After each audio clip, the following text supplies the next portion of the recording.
வணக்கம் friends. Tenancy சம்பந்தமா நிறைய சந்தேகம் இருக்குன்னு கேட்டிருந்தீங்க. அது விளக்க தான் இந்த வீடியோ. பல வருஷமா வாடகை இருக்க டெனன்ட் அந்த வீட்டோட ஓனர்ஷிப்பை கிளைம் பண்ண முடியுமா? நீங்க கேக்குற கேள்வி அட்வர்ஸ் பொசஷனுக்கு உண்டானது. அட்வர்ஸ் பொசஷன்னா என்ன அப்படின்னா, பல வருஷமா, அதாவது ஒரு 12 வருஷம் வரைக்கும் ஒரு ப்ராப்பர்ட்டியில அனுபவத்துல இருக்காங்க அப்படின்னா அவங்களே அந்த ப்ராப்பர்ட்டிக்கு ஓனர் அப்படின்னு சொல்லுவாங்க. ஆனா அது எப்ப நடக்கும், டெனன்சில நடக்குமா அப்படின்னு கேட்டா இல்ல. ஏன் அப்படின்னா டெனன்சில இவங்க லேண்ட்லார்ட் டெனன்ட் ரிலேஷன்ஷிப் அப்படிங்கிறது இருக்கும். எப்போ லேண்ட்லார்ட் டெனன்ட்ஸ் ரிலேஷன்ஷிப்பை ப்ரூவ் பண்ணிட்டோமோ அப்ப அட்வர்ஸ் பொசஷன் வராது. அதுக்கு அட்வர்ஸ் பொசஷன் வராம இருக்கணும் அப்படின்னா நம்ம கம்பல்சரி ரெண்டல் அக்ரிமெண்ட் என்டர் பண்ணணும். அப்படி பண்ணும்போது ஆமா நான் தான் டெனன்ட், அவங்க தான் லேண்ட்லார்ட் அப்படிங்கறத நம்ம அக்செப்ட் பண்ணிட்டு தான் சைன் பண்றோம். அப்படி பண்ணும்போது இல்ல நான் ஓனர் அப்படிங்கிற மாதிரி கொஸ்டினே வராது. சோ அட்வர்ஸ் பொசிஷன்ல நான் ப்ராப்பர்ட்டியோட ஓனர் அப்படின்னு சொல்லி எந்த டெனன்ட்டும் கேட்க முடியாது. Once a tenant is always a tenant அப்படின்னு சொல்லுவாங்க. சோ டெனன்ட்ங்கற லேண்ட்லார்ட் டெனன்ட் ரிலேஷன்ஷிப்பை ப்ரூவ் பண்ணிட்டா டெனன்ட் 5 வருஷம் இல்லங்க 50 வருஷம் இருந்தாலும் டெனன்ட் தான். அக்ரிமெண்ட் பத்தி சொன்னீங்க, அதோட ரெஜிஸ்ட்ரேஷன் கம்பல்சரியா? அத பத்தி கொஞ்சம் தெளிவா சொல்லுங்க. ஆமா, Tamil Nadu regulation of rights and responsibilities of landlords and tenants act 2017 படி ரெண்டல் அக்ரிமெண்ட் ரைட்டிங்ல இருக்கணும். அண்ட் அதை ரெண்ட் அத்தாரிட்டி கிட்ட ரெஜிஸ்ட்ரேஷன் பண்ணணும். அதாவது 1 year and above இருக்கிற ரெண்டல் அக்ரிமெண்ட், லீஸ் அக்ரிமெண்ட்லாம் நம்ம சப் ரெஜிஸ்ட்ரார் கிட்ட பண்ணுவோம். அந்த ஜூரிஸ்டிக்ஷன்ல இருக்க சப் ரெஜிஸ்ட்ரார் ஆபீஸ் அது 1 year and above இருக்கிற ரெண்டல் அக்ரிமெண்ட். ஆனா 1 yearக்கு கம்மியா இருக்கிற நம்ம 11 monthsக்கு யூசுவலா போடுவோம். அந்த மாதிரி அக்ரிமெண்ட்ட கூட ரெண்ட் அத்தாரிட்டி கிட்ட கம்பல்சரி ரெஜிஸ்ட்ரேஷன் பண்ணணும். அத்தாரிட்டி சொன்னீங்க, ரெண்டல் அத்தாரிட்டி யாரு, அவங்க எங்க இருப்பாங்க? கவர்மெண்ட் ஒவ்வொரு தாலுக்லயும் இந்த ஆக்ட் படி அப்பாயிண்ட் பண்ண ஆபீசர் தான் ரெண்ட் கோர்ட், ரெண்ட் அத்தாரிட்டி. அக்ரிமெண்ட்ட ஒன்ஸ் சைன் பண்ணதுக்கு அப்புறம் வித்தின் 90 days 90 நாளுக்குள்ள இதை ரெஜிஸ்ட்ரேஷன் பண்ணணும். ஆன்லைன்லயும் பண்ண முடியும்.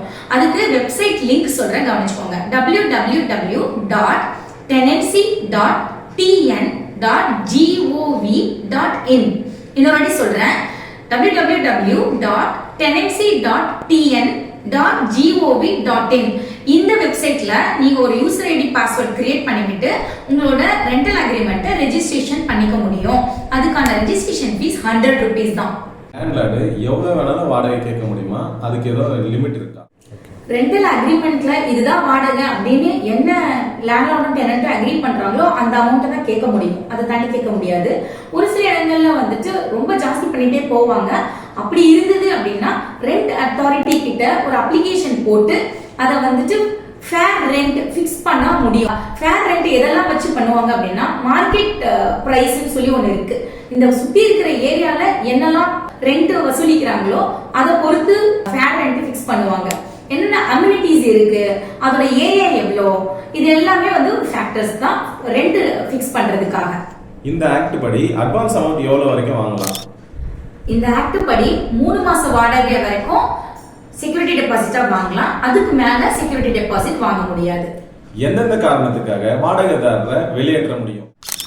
வாடகை சரிவர கட்டாம இருக்கிறது, பில்டிங்க்கு டேமேஜ் பண்றது, சொந்த உபயோகத்திற்கு லேண்ட்லார்டுக்கு தேவைப்படுறது, அப்புறமா உள் வாடகைக்கு விடுறது, சட்ட விரோதமா பயன்படுத்துறது, கட்டிடத்தை சேதம் பண்றது, இல்ல ரெண்டல் அக்ரிமெண்டோட டேர்ம்ஸ் அண்ட் கண்டிஷன்ஸ் பிரீச் பண்றது, இதெல்லாம் தான் எவிக்ஷன்ஸ்க்கான கிரவுண்ட். எவிக்ஷன் எங்க ஃபைல் பண்ணலாம் அப்படின்னா ரெண்ட் கோர்ட்ல ஃபைல் பண்ணலாம். அதுக்கு முன்னாடி ரெண்டல் அக்ரிமெண்ட்டை டெர்மினேட் பண்ணி ஒரு நோட்டீஸ் அனுப்பி இருக்கணும். வாடகை ஒப்பந்தம் இல்லாத போது வாடகைதாரரை வெளியேற்ற முடியுமா? ரிட்டன் அக்ரிமெண்ட் இல்லனாலே டெனன்சி கண்டினியூ ஆகாது, அதுவே டெர்மினேட் ஆகிடும். அதுவே ஒரு கிரவுண்ட் தான் எவிக்ஷனுக்கு.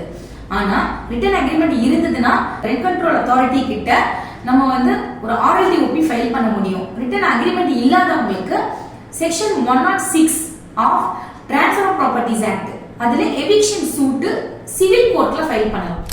டெனன்சி பத்திய எல்லா கேள்விகளுக்கும் கிளியரா ஆன்சர் பண்ணீங்க. தேங்க்யூ. தேங்க்யூ. எல்லா சந்தேகங்களுக்கும் இப்போ உங்களுக்கு விடை கிடைச்சிருக்கோம் நம்புறோம். தேங்க்யூ.